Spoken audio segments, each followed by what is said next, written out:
ഈ കുഞ്ഞ് യഥാർത്ഥത്തിൽ അവൻ്റെ ഒരു ചെരുപ്പ് അവനെ എറിഞ്ഞു കളിച്ചു, അവിടെയെല്ലാം മറച്ചിരുന്നതാണ്. പക്ഷെ അവൻ അതിൻ്റെ മേളിൽ കൂടെ ആ ഗ്യാപ്പിൽ കൂടെ അവൻ അവിടെ ഇറങ്ങിയതാണ് കാരണം. എന്നിട്ട് ലൈൻ ടച്ച് ചെയ്തത്, ലൈൻ എവിടെയും ടച്ച് ചെയ്തിട്ടില്ല, ലൈൻ പോകുന്ന രീതിയില്ല, ലൈൻ പുറത്തോട്ടാണ് പോകുന്നത്. ലൈൻ എന്തായാലും സ്കൂളിന്റെ മുകളിലൂടെ അല്ല, സ്കൂളിന്റെ മുകളിലൂടെ അല്ലേ പോകാൻ പറ്റില്ല, സ്കൂളിലേക്ക് ആവശ്യമുള്ള ലൈൻ ആണല്ലോ.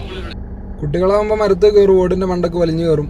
പ്രത്യേകിച്ച് ഇത്ര സൗകര്യമായിട്ട് നടന്നു പോകാൻ പറ്റുന്ന ഒരു ഷീറ്റിന്റെ മേലെ കുട്ടികളുടെ കയ്യെത്തും ദൂരത്ത് ഒരു ഇലക്ട്രിക് ലൈൻ പാസ് ചെയ്യുന്നുണ്ടെങ്കിൽ അതിൽ നിന്നും കുട്ടികളെ സംരക്ഷിക്കേണ്ട ഉത്തരവാദിത്തം അധ്യാപകർക്കും സ്കൂൾ മാനേജ്മെന്റിനും തന്നെയാണ് എന്നൊക്കെ പറഞ്ഞ് സിസ്റ്റത്തെ കുറ്റപ്പെടുത്തുന്ന കേരളക്കരക്കുള്ള മൊത്തത്തിലുള്ള മറുപടിയാണ് ആ ചേട്ടൻ പറഞ്ഞത്. കേട്ടില്ലേ?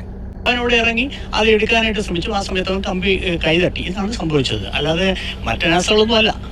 അതാണ് എൻ്റെ സത്യം. അവനോട് ഇറങ്ങി അത് എടുക്കാനായിട്ട് ശ്രമിച്ചു. ആ സമയത്ത് അവൻ കമ്പി കൈതട്ടി. ഇതാണ് സംഭവിച്ചത്, അല്ലാതെ മറ്റനാസകളൊന്നും അല്ല. അതാണ് എൻ്റെ സത്യം. വിഷയമൊന്നും ചെറുതായിട്ട് ആ കുട്ടിയൊന്നും മരിച്ച്.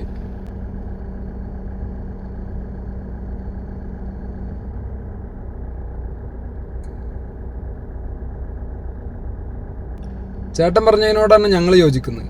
അതാ ചെക്കൻ്റെ തെറ്റാണ്. ആ ഭാഗം മൊത്തത്തിൽ ഗ്രിൽസ് ഇട്ടേ കാണാം. ഒരു കാരണവശാലും അങ്ങോട്ട് കുട്ടികൾക്ക് പ്രവേശിക്കാൻ സാധ്യമല്ല. ഇപ്പം ചിത്രങ്ങളിൽ ആ ഗ്രിൽസ് കാണാത്തത് ആ ഗ്രിൽസ് ഇട്ട ഭാഗമൊക്കെ ആ മരണപ്പെട്ട പയ്യൻ ഗ്രൈൻഡർ കൊടുന്ന് കട്ട് ചെയ്തതാണ്. ആ ബെഞ്ചിലും കയറിയിട്ട് എത്താഞ്ഞിട്ട് ഒരു കോണി വെച്ചിട്ടാണ് അവൻ ആ കമ്പി തൂങ്ങിയത്. പിള്ളേർ ഇങ്ങനെയൊക്കെ ചെയ്ത സ്കൂൾ മാനേജ്മെന്റ് എന്ത് ചെയ്യാനാണ്? പിന്നെ കേട്ടത് ഈ ലൈനിന്റെ അപകടാവസ്ഥ KSEBിന്റെ ശ്രദ്ധയിൽപ്പെടുത്തിയിട്ടുണ്ട് എന്നുള്ളതാണ്. ഇതുവരെ അവർ നടപടി എടുത്തില്ല. KSEBക്കാരെ അവിടെ ചുമ്മാ ഇരിക്കില്ല, അവർക്ക് പിടിപ്പത് പണിയുണ്ട്.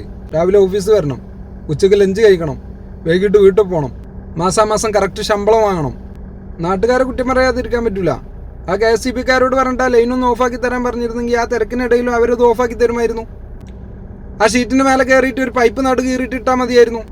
അത് ചെയ്യാതെ ഇപ്പൊ സ്കൂൾ മാനേജ്മെന്റിനും KSEBിനും കുറ്റപ്പെടുത്തിക്കൊണ്ടിരിക്കുക. കഷ്ടം. മുഹമ്മദ് ഷാ ആണ് മരിച്ചത്. മലപ്പുറത്ത് പൊട്ടി വീണ വൈദ്യുത ലൈനിൽ നിന്ന് ഷോക്കേറ്റ് ഗൃഹനാഥൻ മരിച്ചിരിക്കുന്നു. മങ്ങാട്ട് മുഹമ്മദ് ഷാ ആണ് മരിച്ചത്. ഇന്ന് ഉച്ചയ്ക്ക് തോട്ടത്തിൽ പണിയെടുക്കുന്നതിനിടെയാണ് ഈ അപകടം നടക്കുന്നത്. ലൈൻ പൊട്ടി വീണത് അറിയാതെ അതിൽ തട്ടിയപ്പോൾ ഷോക്കേൽക്കുകയാണ്. മലപ്പുറം ജില്ലയിലെ കൊണ്ടോട്ടി നീരാട് എന്ന് പറയുന്ന സ്ഥലത്താണ് ഈ ഒരു അപകടം ഉണ്ടായിരിക്കുന്നത്. 2 ഫോണിന് 3 ഫോണിനായിട്ട് എൻ്റെ മോനും വിളിച്ച് താഴത്തെ 2 ഫോണിനും വിളിച്ചത്. അല്ല, മോൻ്റെ ഫോണിനും ഉമ്മൻ്റെ ഫോണിനും നോക്കിയിട്ടുണ്ട്. ഒരു 12 മണിക്ക് വരുന്നതാണ്. നേരം വെളുത്താലാണ് കുട്ടി വന്ന് കണ്ടത്. അല്ല, കാണില്ലല്ലോ, രാത്രിയല്ലേ. പിന്നെ രാവിലെ വിളിച്ചു പറഞ്ഞപ്പോഴും അവർ വന്നിട്ടുണ്ടായിരുന്നില്ല, ഒന്നും ചെയ്തില്ല. അതേ പ്രശ്നമാണ്. ഒരു വൈദ്യുതി ഓഫാക്കിയില്ല.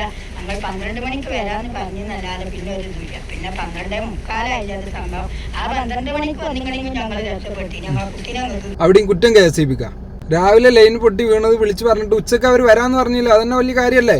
വരുന്നതിന് മുമ്പ് പൊട്ടി വീണ ലൈൻ അവർ ഓഫാക്കണമായിരുന്നു അല്ലേ? എവിടെയെങ്കിലും ഒരു ലൈന് പൊട്ടി വീണമെന്ന് കരുതി കറണ്ട് അങ്ങനെ ഓഫാക്കാനൊന്നും പറ്റില്ല. അതിനൊക്കെ അതിൻ്റേതായൊരു റൂളുണ്ട്. ആദ്യം അവിടുന്ന് ലൈൻമാൻ വന്ന് നോക്കണം, പിന്നെ അവിടുന്ന് ഒരു ഉദ്യോഗസ്ഥൻ വന്ന് നോക്കണം, പിന്നെ അതിൻ്റെ മേലുള്ള ഉദ്യോഗസ്ഥൻ വന്ന് നോക്കണം. അത് കഴിഞ്ഞ് പഞ്ചായത്ത് പോയി പരാതി പറയണം. 2 ദിവസം കഴിഞ്ഞ് പഞ്ചായത്ത് മെമ്പറുടെ മറുപടി വരും. എനിക്കെന്ത് ചെയ്യാൻ പറ്റും, ഞാൻ ഫണ്ട് പാസ്സാക്കാം. KSEBിലൊക്കെ ഒരു കാര്യം പറഞ്ഞാൽ ഒരുപാട് കാലതാമസം എടുക്കും. അതിന് നിങ്ങൾ കാത്തിരിക്കണം. അപ്പോൾ പൊട്ടി വീണ ലൈനൊരു 2-3 മാസം കൊണ്ട് പരിഹാരമാവും. ഇപ്പോൾ ഒരാളെ ജീവൻ നഷ്ടപ്പെട്ടില്ല എന്നാ, ഒരാൾ മരിച്ചാലെന്താ? കറണ്ട് ഓഫാക്കിയില്ലേ? ആ ലൈനിൻ്റെ പണി പുരോഗമിച്ചില്ലേ? എല്ലാത്തിനും KSEBിന് കുറ്റം പറയരുത്. അപ്പോൾ ഇത്രയും നേരം ഞാൻ പറഞ്ഞിട്ട് നിങ്ങൾക്ക് ഇതൊന്നും മനസ്സിലായില്ല. ഇനി അതും KSEBിൻ്റെ നെഞ്ചത്തോട്ടാ.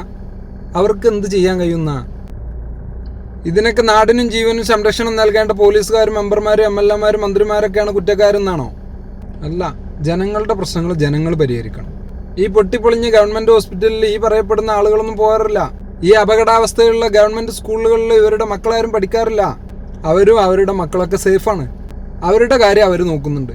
ജനങ്ങളുടെ കാര്യം ജനങ്ങൾ നോക്കണം. ഞങ്ങൾ വോട്ട് കുത്തിയില്ലേ? കഴിക്കുന്ന ഭക്ഷണത്തിനും ഉടുക്കുന്ന വസ്ത്രത്തിനും വരെ 18% നികുതി കൊടുക്കുന്നില്ലേ? ഞങ്ങളല്ലേ ഈ അലവലാദികളെയൊക്കെ തീറ്റിപ്പോറ്റുന്നത്? തുടങ്ങിയ മുടന്തൻ ന്യായങ്ങളുമായിട്ട് വരരുത്. ഇത് കേരളമാണ്. ഏതൊക്കെ സർക്കാരുകൾ മാറി മാറി വന്നാലും അവനവൻ്റെ കാര്യം അവനവൻ നോക്കണം. ശുഭദിനം.